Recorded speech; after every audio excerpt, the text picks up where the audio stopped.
That's way past her bedtime. Mr. George, so in order to have the discussion about the ARPA reallocations, uh, there's no need for any additional staff. I'm thinking perhaps we can special order our discussion. I think that's Is next that anyway. next? Yeah, okay.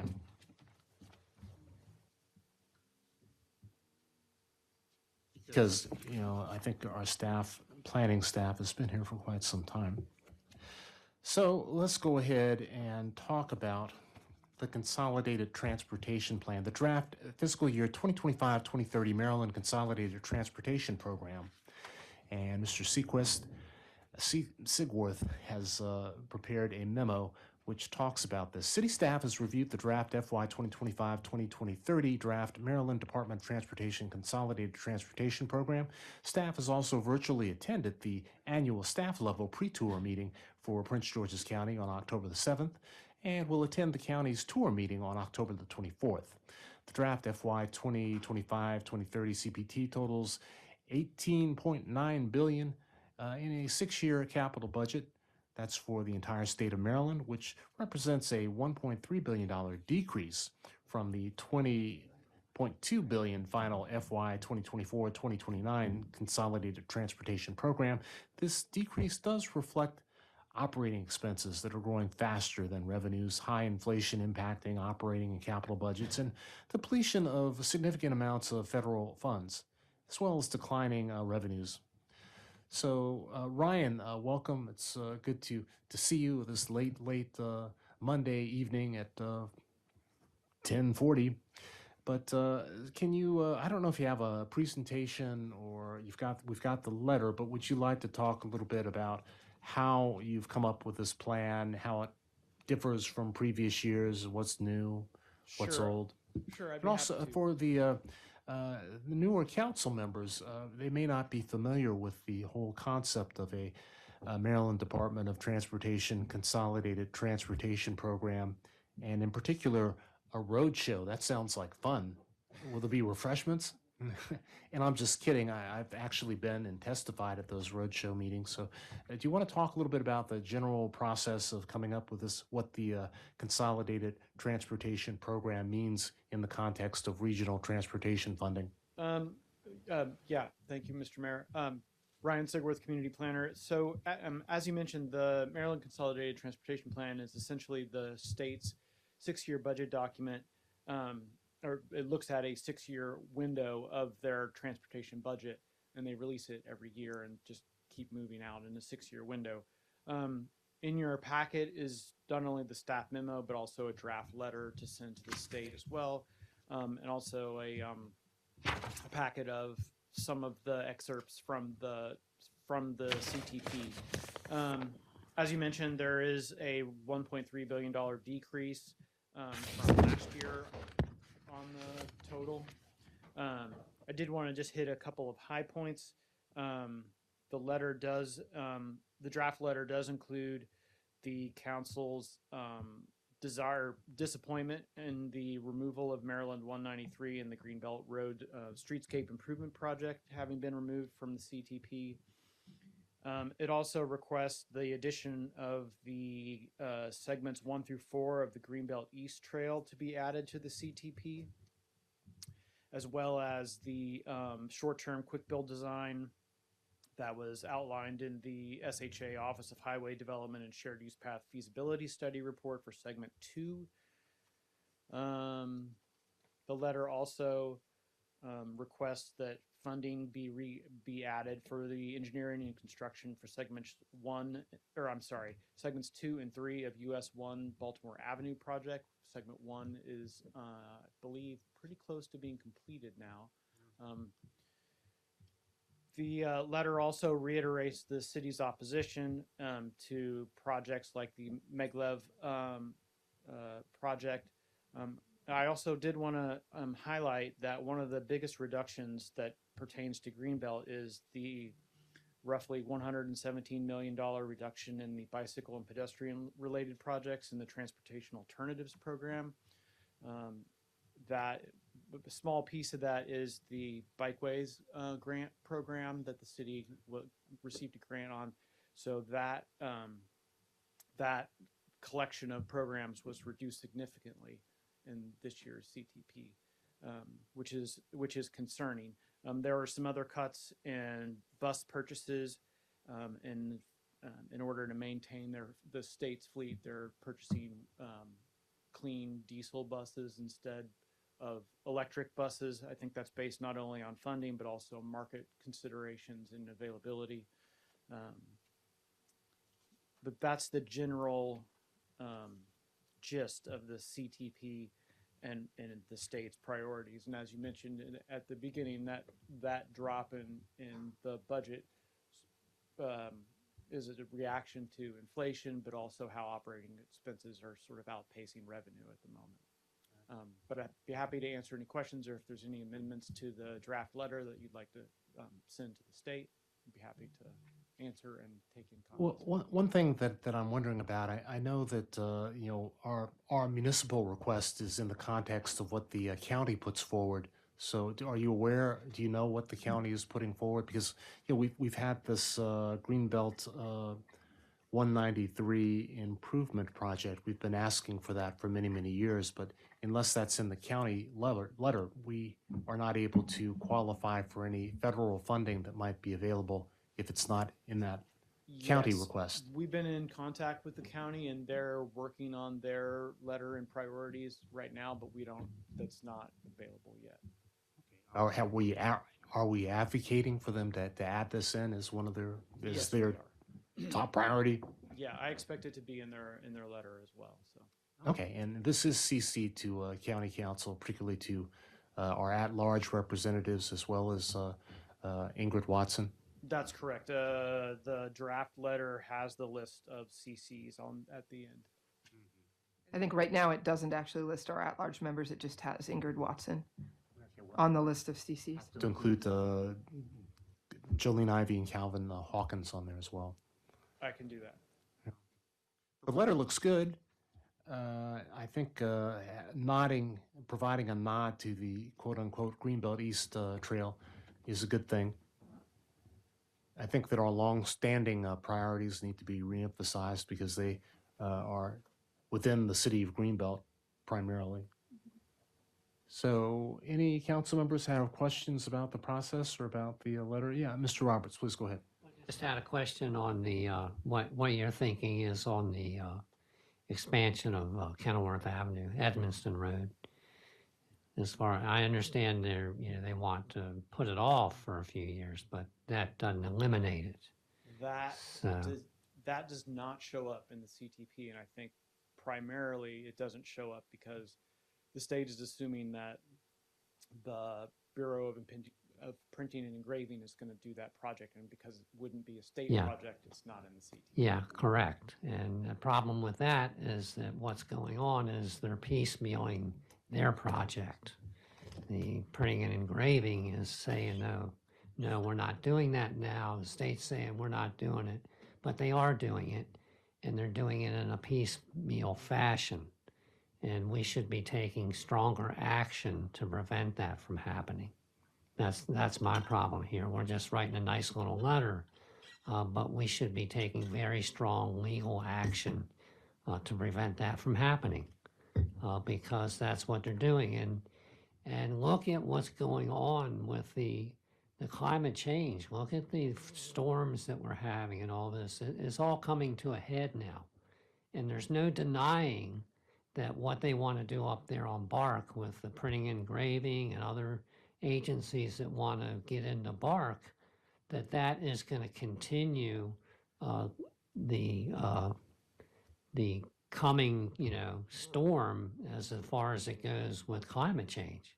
And it's all contribute. It's very clear now that all these little projects are contributing to a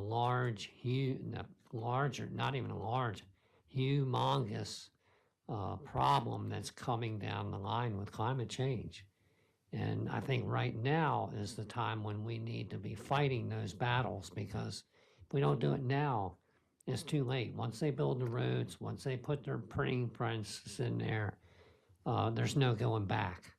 And all of these projects are contributing to climate change. Every one of them. We know now, there's no denying that all the projects, everything that goes on this planet that people are doing is contributing to that problem. And unless we can stop things like this from, the last little bits of forest and green space that we have, if we can't protect them, I don't care what you do with the electric cars and all this other stuff. If we can't protect the land that we have left and start reversing the process of that destruction, in other words, reforesting and stuff, then we have no chance whatsoever of having any control over climate change. And we all know what that's going to lead to. It's going to lead to the destruction of our civilization, essentially. Not in our lifetime, but in somebody's lifetime. If you got grandkids or, little kids right now, they're going to live to see some bad stuff happen. And we should not allow these government agencies to use their clout to thwart the current environmental laws that we have. And we fought this battle once before when they wanted to piecemeal that project.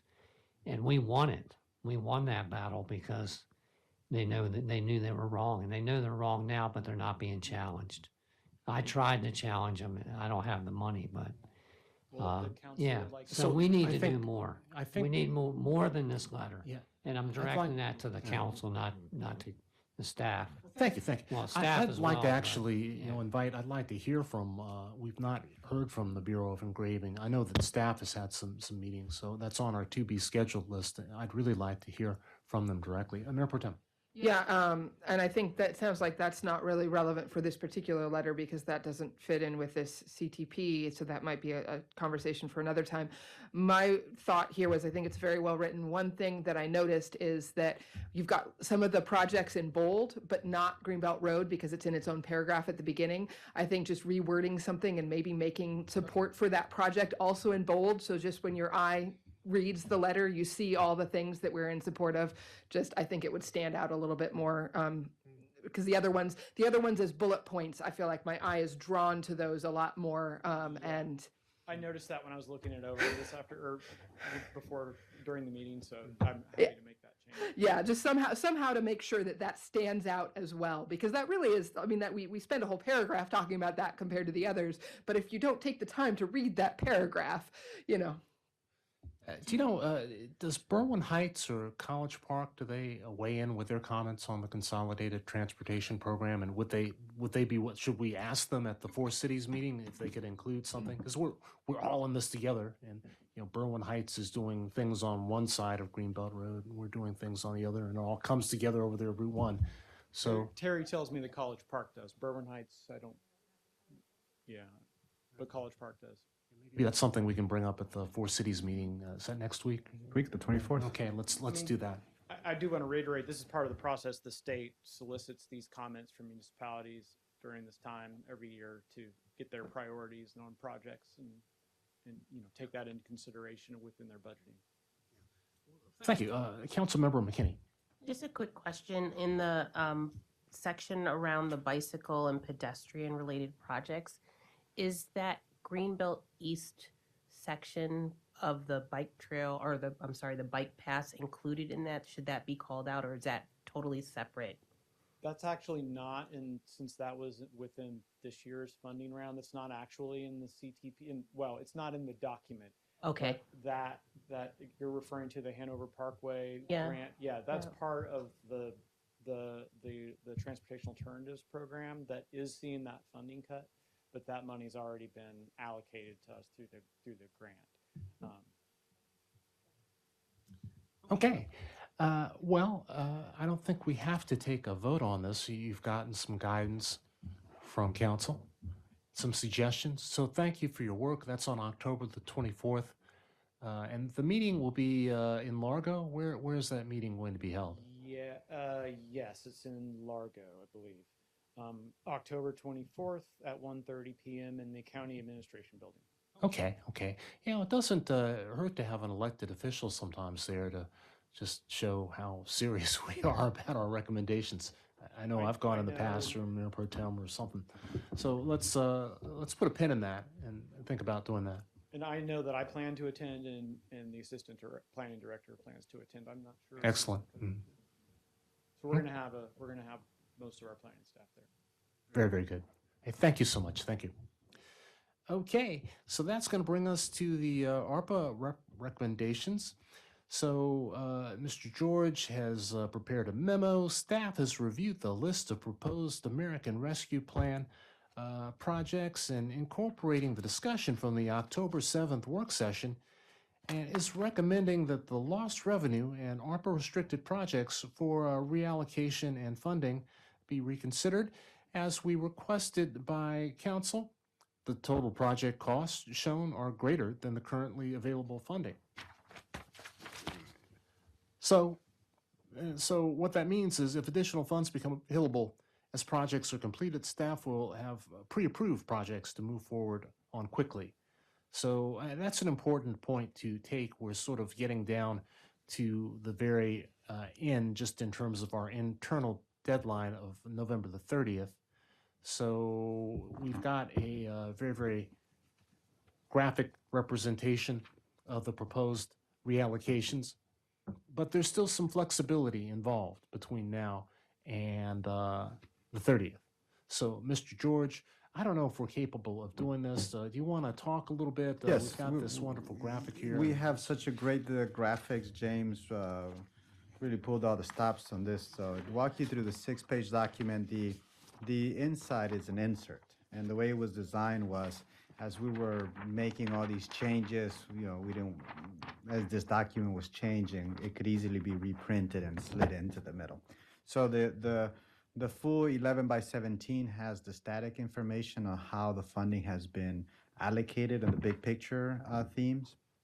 In the insert is the breakout of the recommendations on 2 areas. One is ARPA lost revenue. So that's on one side, and you can see both overall graphics on the top header, and there's a box that says, for this section, look at the reverse page, or it says, see reverse page for the lost revenue allocation or ARPA restricted. So each side of the page is a listing of the recommendations.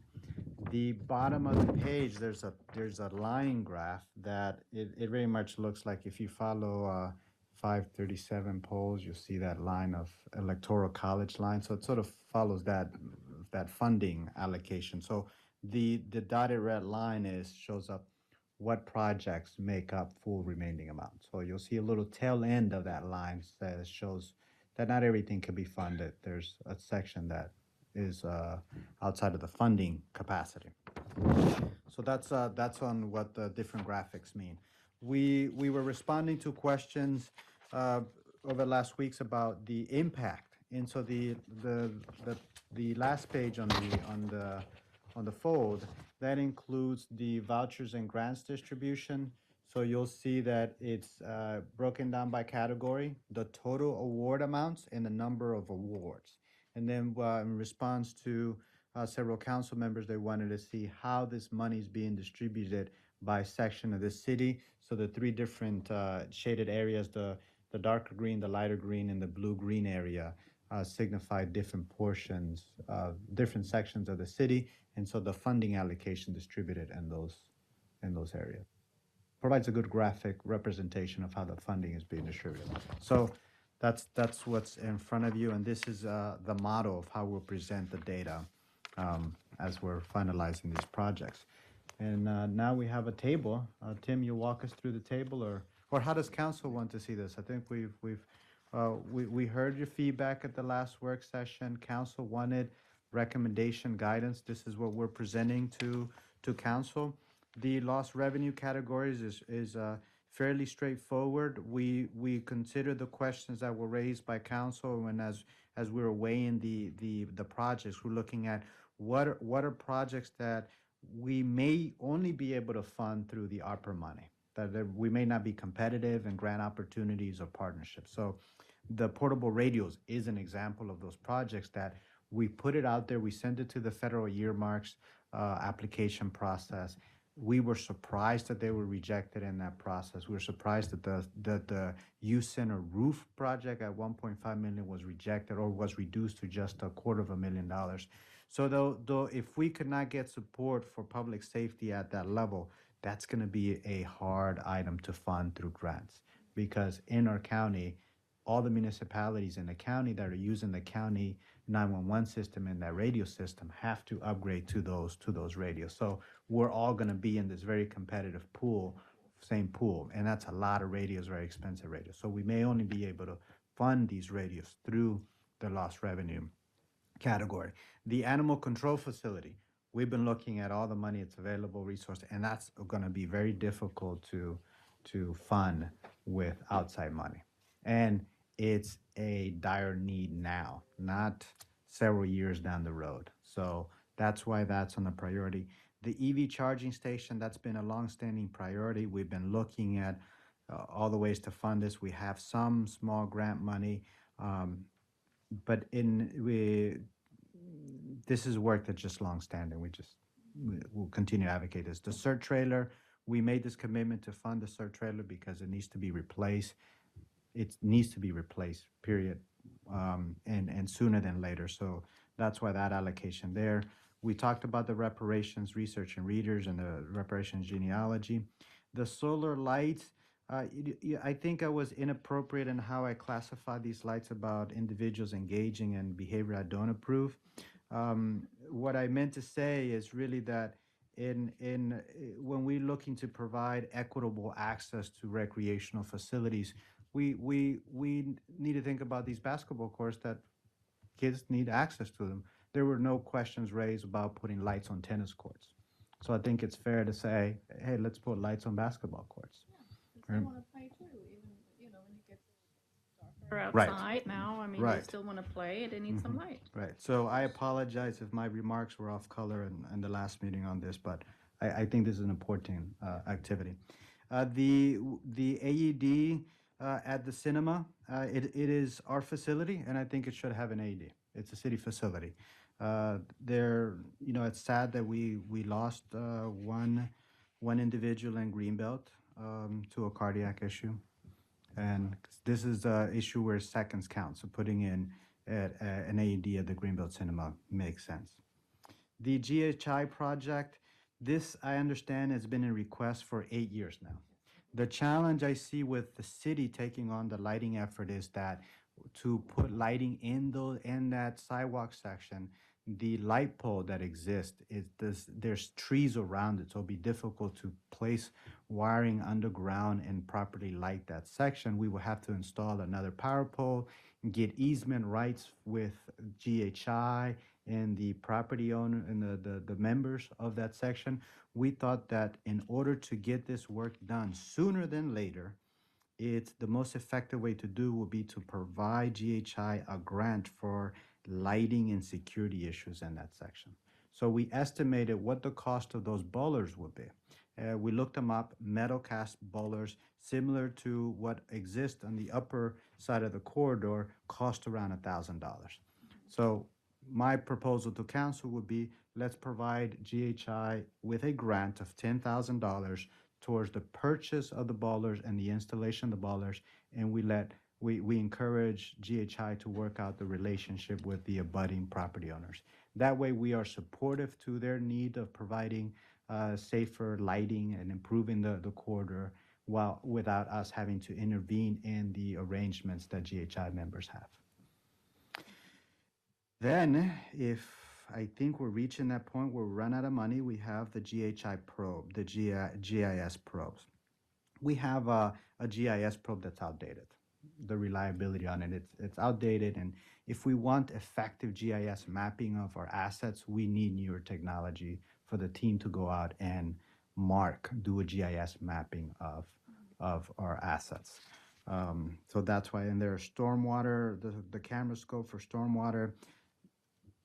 Until the county takes over all the sewers, we have to be able to look into our sewers and figure out issues in our sewers. A good example is this, the one at the co-op. There's a hole that goes 2 feet down, and then there's a lateral erosion in both directions. And the scope that we have, it's a small scope. It's not meant for that kind of work. So we really need a commercial scope to be able to scope lines like that and sewers.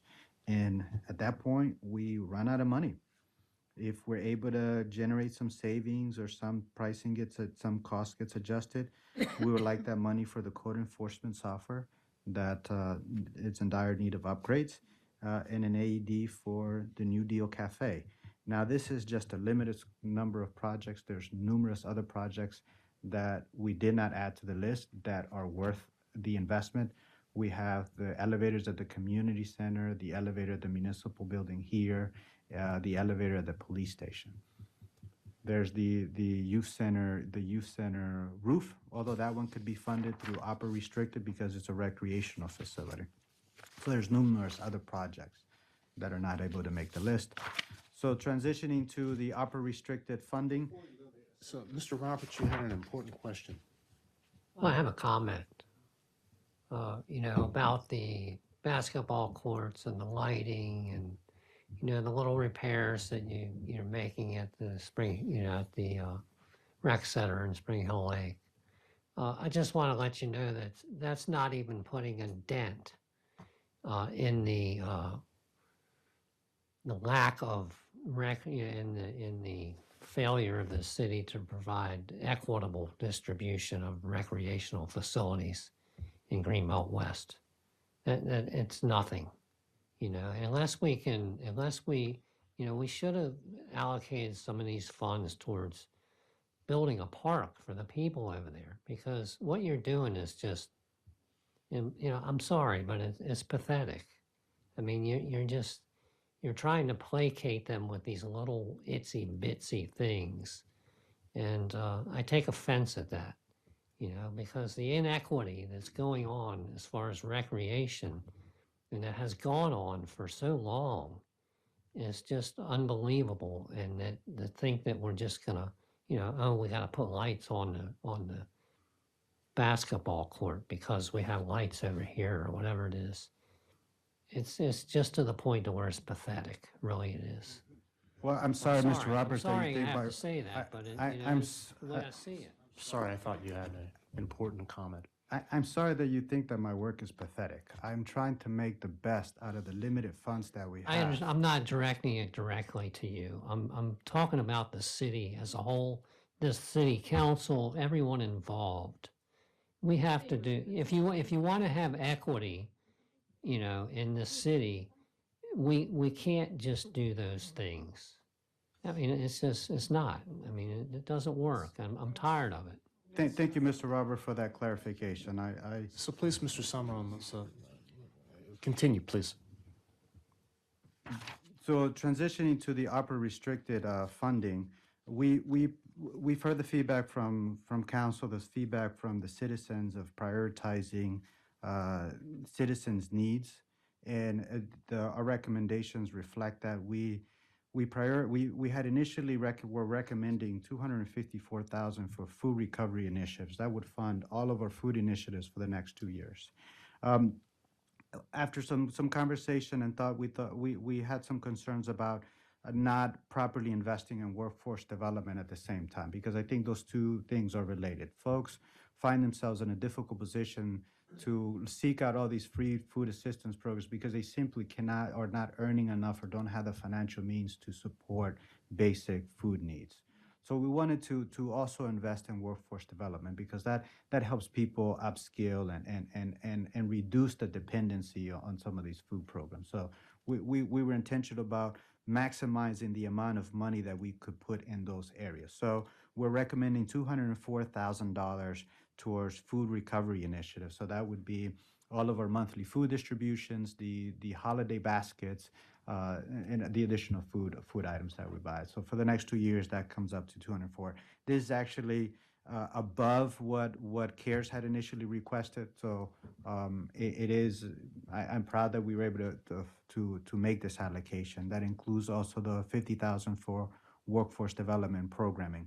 The outdoor pavilion is on here at $220,000. Part of what's driving this one, there is a strong desire for these amenities, recreational amenities.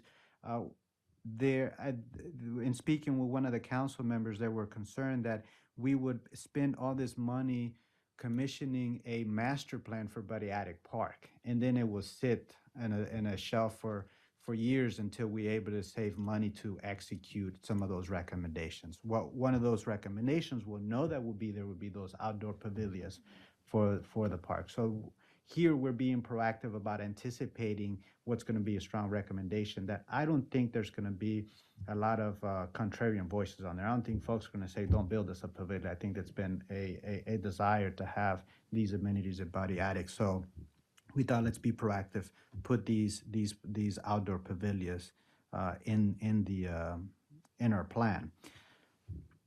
Then we've got the $40,000 for additional nonprofit funding. This is not new applications. These are applications that are in the pipeline that we simply just ran out of money and we can fund. So this allocation would allow us to support those.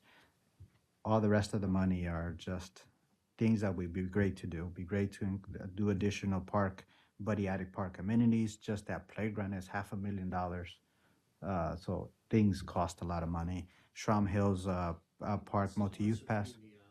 Original proposal, path between Shrum Hills Park and Greenbrook Drive, and the way that it's phrased, Shrum Hills Park multi-use path. It's the same proposal or it's different? It's the same. It's the same thing. That's just the terminology we used, but it didn't change. Some inquiries about that.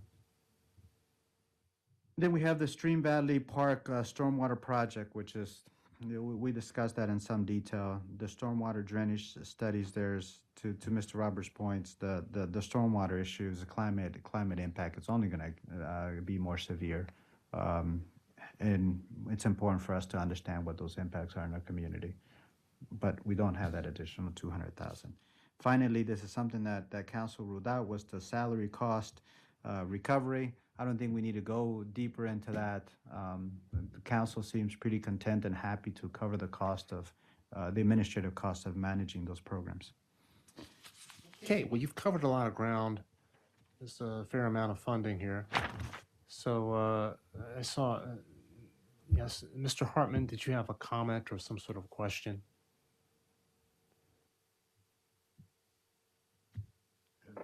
Michael Hartman, 2 Courtyard Way. I noticed, I appreciate the inclusion of the cinema and the cafe, but we also propose that it also an AEDB in Greenbelt Arts Center. And the reason for this is because these are high occupancy areas or venues or entertainment venues where people stay for 2 or 3 hours, and that it would be good to include Greenbelt Arts Center in that same category of venues where people stay and people come from all over into that. So I would suggest or ask that you also include the Greenbelt Arts Center in your list. You know. So, thank you. Yeah, actually, thank you. These venues are used for many other purposes, not just for performances. For example, Greenbelt Arts Center has rehearsals, set construction, other activities there, and the camp meets there. The same way the cinema is used for activities other than just showing of films, and the cafe has a lot of activities in addition to the performances in the evenings. So, Thank you. thank you. I'm wondering, so with the workforce development funding, I think when we first were talking about ARPA, we set aside a pretty substantial amount of funding to that. So specifically, where would is the $50,000 going to be committed in the next 30 days? In the next 30 days, well, the work will not be done in the next 30 days. What we're thinking is we really only have one workforce development center, and that's the space at the Beltway Plaza in partnership with the employees of Prince George's. There isn't another center in the city. And the closest employs Prince George's Center. Other than that, I believe it's in Largo. This one in Bob? Glen Arden, I guess that's close Yeah. to. So anyone that's unemployed looking for those workforce development trainings and resources, right now they can go to Beltway Plaza, but without that support for that workforce center, they will have to go to Largo. Okay. Bob, am I correct in that statement?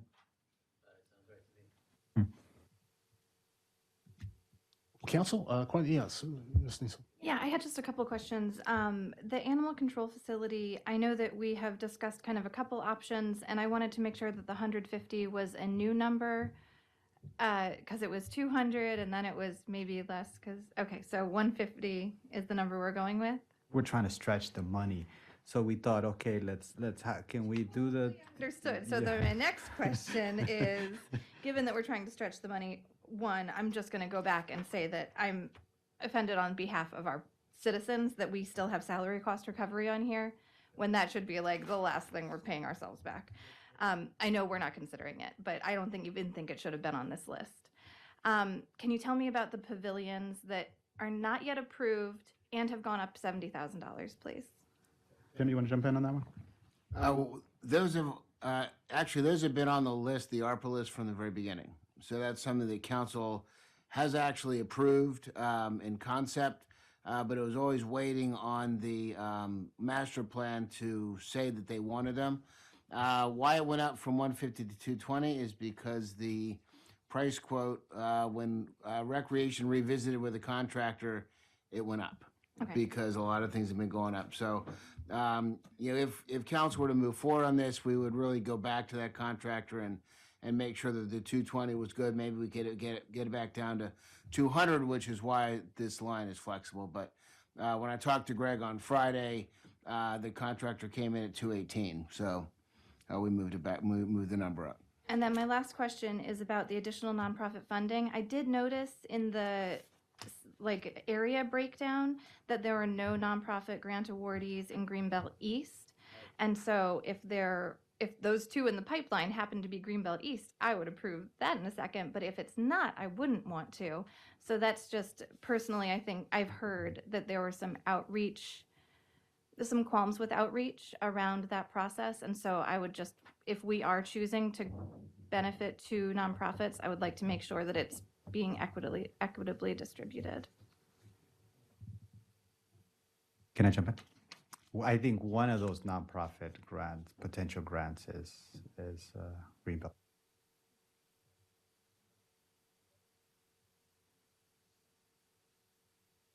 At least one. Thank you. So would you want to approve just that one or all the allocation?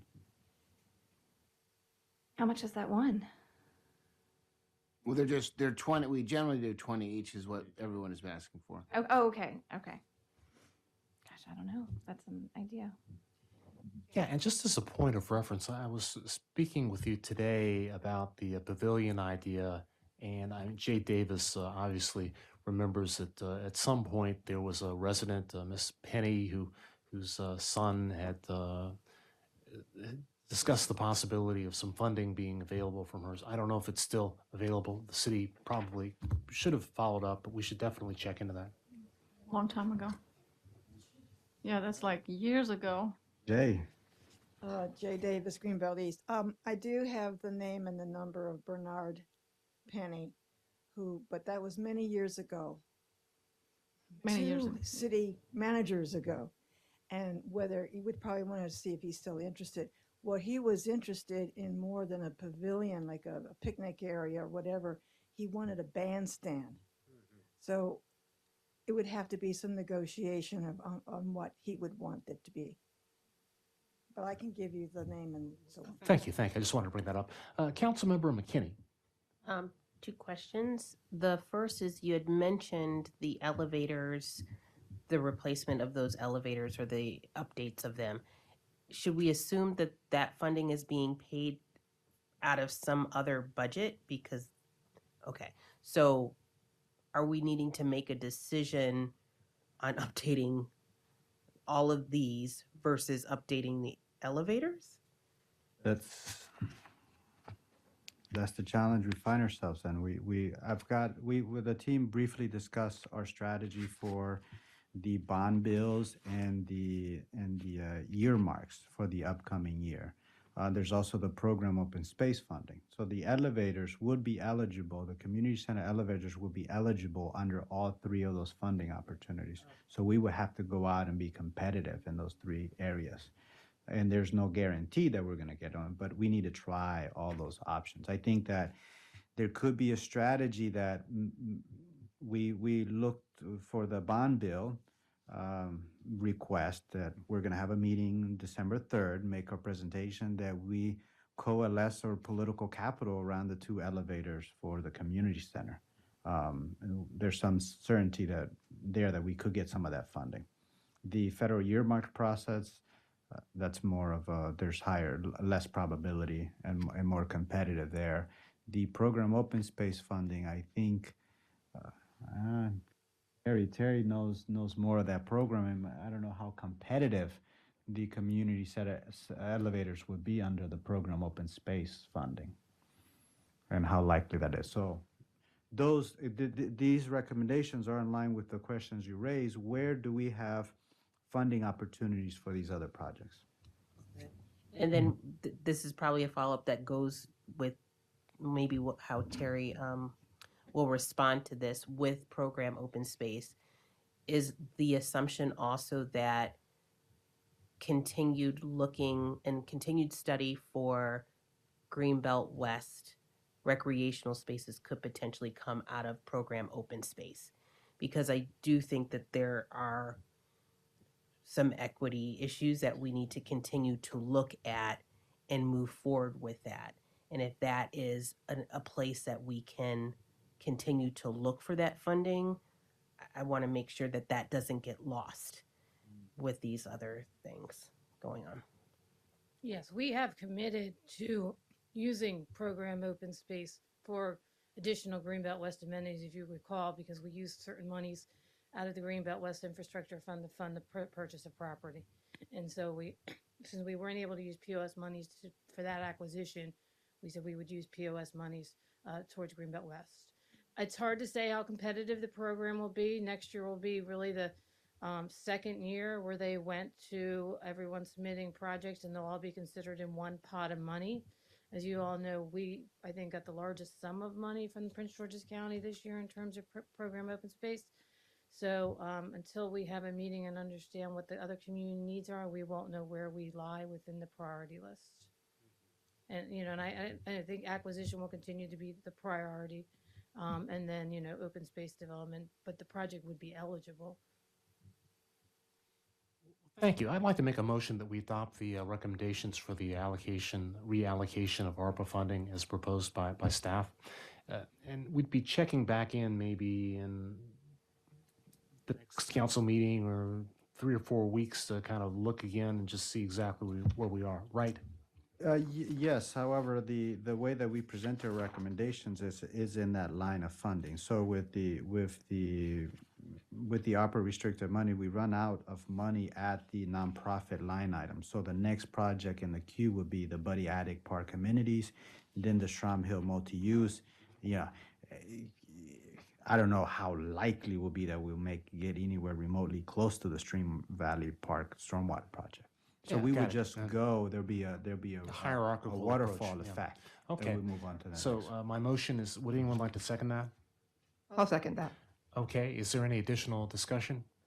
Yes, please. There is a statement that Mr. Hartman made that has me reconsidering the AEDs. There is the Arts Center. We do run camps out of that, so that becomes a municipal use space. So I would like to find some way of getting that up on the list because right now it's not even on the list. So with that adjustment. Do you have a question to this? Yeah, well, I guess, My question's different. well, and I was going to suggest that we put it on there. I mean, if we put it with the AD for the New Deal Cafe, then it's, if something else frees up, if we put it up higher. I guess one thing that I meant to ask about earlier and forgot about, that camera scope for stormwater looks like the price went up quite a bit. Was that just because we priced out a different model or, okay. The the model that was priced out was more consumer grade. I looked at we were looking at the team something that has wheels around the head that can navigate terrain within the storm sewer. So it's common to see a sewer line that is backed up with debris, and so you need a stronger scope that can break through the debris that's in there. So that's we're looking at a commercial system versus a more consumer grade system. So then I guess where would you place the priority for an AED? There with New Deal, up with Greenbelt Cinema, in terms of adding it to the priority list, recognizing that we're starting at the top and getting as far as we can with the money that we have. Yeah, and it cuts off right at the GIS system. Okay. So where I would prioritize that would be right behind the cinema, because if we're using it as a city facility on time, then we want the space to meet the standards of other properties, that they would have fire extinguishers and all the other things. So then would you take that as a friendly amendment to add the AAD for the Greenbelt Arts Center, sort of a 7B under the AAD for Greenbelt Cinema in this list? Sure. Who seconded that? Did I second that? I think I seconded it. Okay. So I guess clearly it's friendly to me because I'm proposing it. If there's no further I think discussion. Silky had something. Oh, Silky Poke, yes, please. Park amenities, but I guess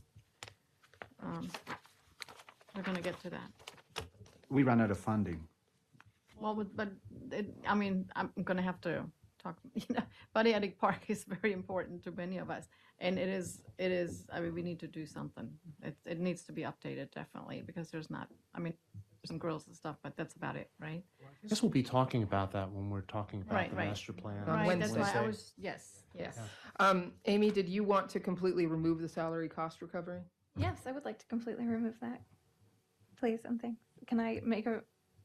I propose to remove the salary cost. Is that Well, I'll take that as a friendly amendment. That's fine. Okay, yes. I just have a question for clarity. For the ARPA restricted funds, it's the Food Recovery Initiative, Workforce Development, Outdoor Pavilions, and additional nonprofit funding, right? Right. Is that it?